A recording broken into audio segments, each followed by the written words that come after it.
Aluminium, acier, verre, papier et carton, plastique et bioplastique constituent les principaux matériaux d'emballage pour les produits alimentaires. Ces différents matériaux peuvent s'adapter à un même produit. Par exemple, on peut emballer du café aussi bien avec un matériau en aluminium, en acier, en carton, en plastique qu'en verre. On peut emballer du sel ou du sucre avec un matériau en papier, carton, en plastique ou en verre. On peut faire de la conserve avec un matériau en aluminium, en verre qu'en acier, etc.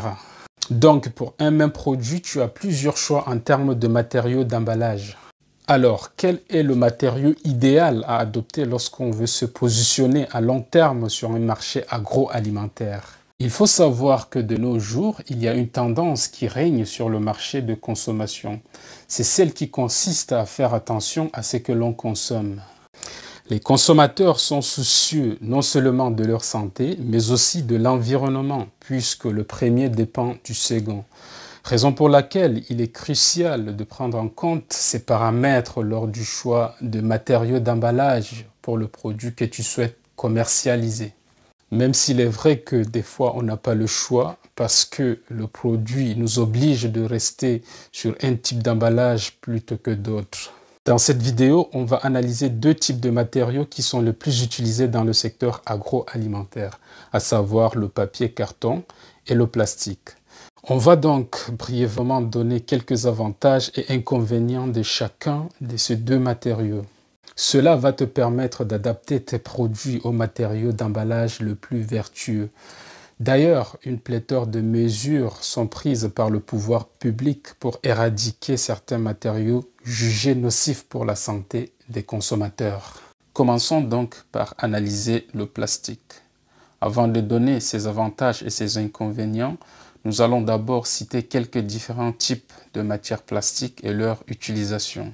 Nous avons entre autres le polyéthylène terephthalate, en abrégé PET, utilisé pour les bouteilles d'eau et de soda. Le polyéthylène haute densité, en abrégé PEHD, utilisé pour les bouteilles de lait et de l'huile de cuisson.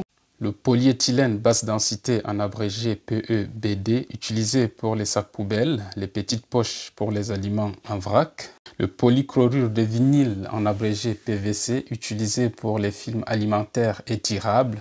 Le polypropylène, en abrégé PP, utilisé pour les barquettes alimentaires résistants au micro-ondes. Le polystyrène, en abrégé PS, utilisé également pour les barquettes alimentaires, mais non résistant au micro-ondes. L'avantage du plastique est qu'il est polyvalent. Il peut contenir des produits à tout état, à l'état liquide, solide comme gazeux. Il est très résistant, la matière plastique est élastique et permet d'amortir et de contenir un poids considérable. Il est résistant aux environnements hostiles comme l'humidité, la très haute ou très basse température, la matière grasse, etc. Le plastique est léger et ne constitue pas un énorme poids pour le produit qu'il contient et il est très facile à transporter. Il est transparent et permet de montrer l'aperçu du produit contenu. Ça permet aussi de mettre en valeur le produit. Le plastique est naturellement étanche. Il empêche la fuite de produits qu'il contient. Certains produits liquides et gazeux en sont des exemples. Il est flexible, donc malléable et permet d'être façonné à la forme souhaitée. Enfin, le plastique est moins cher, il est accessible à un prix moindre. Qu'en est-il alors du côté négatif du plastique? Le plastique est très polluant. Il pollue l'air lors de son extraction et de sa fabrication à cause des additifs utilisés. D'après les statistiques, le plastique représente 3,4% des émissions mondiales de gaz à effet de serre. Il pollue l'eau et le sol après son utilisation, c'est-à-dire lors de sa fin de vie. La décomposition du plastique est très lente, difficilement biodégradable. Le temps minimum de dégradation d'une matière plastique est estimé à 10 ans et ça peut aller jusqu'à 4000 ans. Le plastique est pathogène. Certaines propriétés composantes du plastique n'étant pas solidement fixées, elles sont à l'origine de nombreuses maladies. L'utilisation des emballages plastiques entraîne l'ingestion et l'inhalation des microparticules des plastiques et des substances toxiques associées. En plus, le plastique est difficile à recycler. La filière du recyclage des matières plastiques est moins développée. On va arrêter à ce niveau pour le plastique. Maintenant, voyons voir ce qui en est pour le papier. Avec du papier, on peut emballer des produits secs, des produits mi-secs, des produits humides, des produits liquides, même si ce n'est pas assez efficace comme le plastique. Et bientôt, on pourra même emballer des produits gazeux. En fonction de l'usage prévu, le papier peut subir différents traitements afin de l'adapter le plus possible et aboutir à plusieurs types de papier à usage alimentaire. Le papier n'est pas assez flexible comme le plastique. Il est donc moins résistant. Lorsque le produit est très lourd, cela fait casser les fibres qui constituent le papier et ça détruit l'emballage. Le papier est moins résistant à l'eau et à l'huile, sauf s'il est composé des matières plastiques.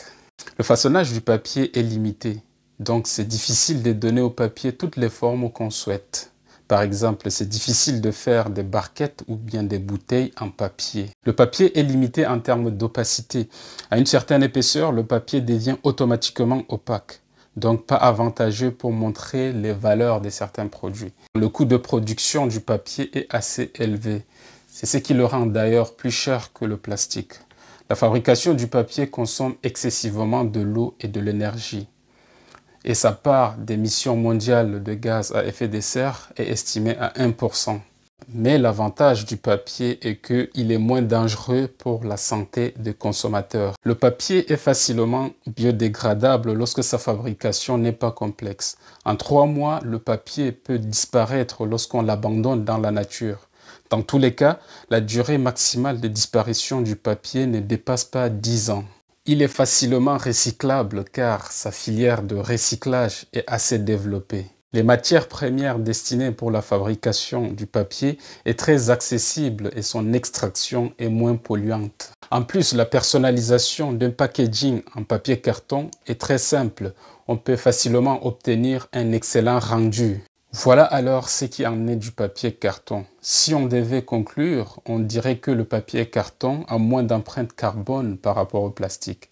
Et il a moins d'impact négatif sur la santé des consommateurs malgré son coût. Et si je devais te conseiller, je te dirais de partir sur le matériau en papier pour tes produits, surtout lorsque tu es débutant et que tu souhaites te positionner pour le long terme. Je dois également te rappeler que le plastique est voué à disparaître tôt ou tard.